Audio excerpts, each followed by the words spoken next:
ونصلی علی رسول الکریم اما بعد جناب صدر جلسہ، معزز اساتذہ اکرام اور میرے ہم مدرسہ ساتھیوں، آج جس عنوان پر لب گشائی کرنے کا موقع ملا ہے وہ عنوان ہے جس قوم کے بچے نہ خوددار ہنرمند، جس قوم کے بچے نہ خوددار ہنرمند اس قوم سے مستقبل کے معمار نہ مانگو۔ جناب صدر، لمبی چوڑی تمہید میں جانے کی ضرورت نہیں، یہ بات روزہ روشن کی طرح آیا ہے کہ قوموں کی بلندی اور عظمت کا انحصار ان کی باکمال اور خوددار نسلوں پر ہوتا ہے۔ اگر کوئی قوم خوددار اور ہنرمند نسل کو جنم دینے میں کامیاب ہو جاتی ہے تو پھر اس قوم کا ستارہ چمک اٹھتا ہے، جس کے لیے شاعر مصر نے فرمایا تھا، افراد کیا تو میں اقوام کی تقدیر، افراد کیا تو میں اقوام کی تقدیر، ہر فرد ہے ملت کے مقدر کا ستارہ۔ جناب صدر، اس عظمت کو سمجھنے کے لیے ہمیں 1400 سال پیچھے بدر کے میدان میں جانا پڑے گا، جہاں نبوت کی سرپرستی میں خودی اور کمال کو سیکھنے والے دو طالب علموں نے کفر کے سرخیل کا بے وقت زمین کہتے ہوئے یہ نعرہ میں سے بلند کر دیا تھا کہ خودی اور کمال عظمت اور بلندی کا نشان ہے، کہ تاریخ بنانے کی علامت ہے، مٹانے کی نہیں۔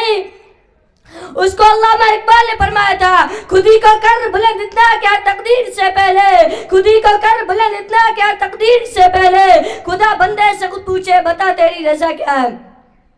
جناب صدر، لمحہ بھر کے لیے تاریخ کے اوراق پلٹنے ہوں گے۔ سرزمین بر صغیر کو اسلام سے آراستہ کرنے والے، قبرستان کے راستے توحید کا جھنڈا لہرانے والے محمد ابن قاسم ایک نوما لڑکا ہی تھا جس نے خودی اور کمال کی ایک لازوال داستان چھیڑ دی اور یہ اعلان کر دیا، اس قوم کو شمشیر کی حاجت نہیں رہتی، اس قوم کو شمشیر کی حاجت نہیں رہتی، وہ جس کے جوانوں کی فدی صورت فولاد۔ جناب صدر، جو قوم اپنے اس عظیم فریضے میں غفلت سے کام لیتی ہے، یعنی نسلوں کو تعلیم کے ذریعے خوددار اور ہنرمند بنانے میں کوتاہی کرتی ہے، تو پھر جناب صدر اس قوم کو مٹانے کے لیے فوج اور تلوار کی ضرورت نہیں پڑتی، وہ خود مری ہوتی ہے۔ اس کے لیے میں ماضی نہیں حال کو بطور گواہ پیش کروں گا۔ مٹھی پر اسرائیل دنیا عرب کا چودھری بن کر ناسور بن چکا ہے اور یہ شاہانہ عرب کے ہاتھ پاؤں پھول چکے ہیں۔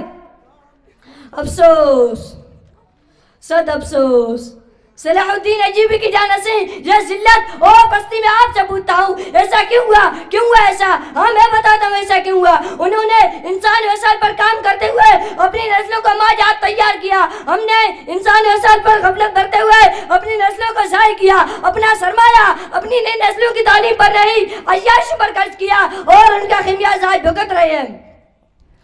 تیرے صوفے افرنگی تیرے قالی ایرانی، تیرے صوفے افرنگی تیرے قالی ایرانی، لہو مجھ کو لاتی ہے جوانوں کی تناسانی۔ تو یہ جناب صدر بغیر تاخیر کے اس حقیقت کو سمجھ لیتے ہیں اور مستقبل کے چیلنج سے نپٹنے کے لیے اپنی نئی نسلوں کو تیار کرتے ہیں، ورنہ تاریخ ہمیں قطعاً معاف نہیں کرے گی۔ آخر میں دو شعر سنا کر آپ سے اجازت چاہوں گا۔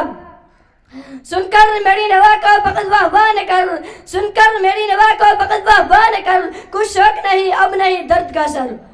یہ وقت ابھرنے کا ہے مکتب کے دوستو، یہ وقت ابھرنے کا ہے مکتب کے دوستو، دنیا بدل رہی اور ہمیں بے خبر۔ ہما علی نے بلغ۔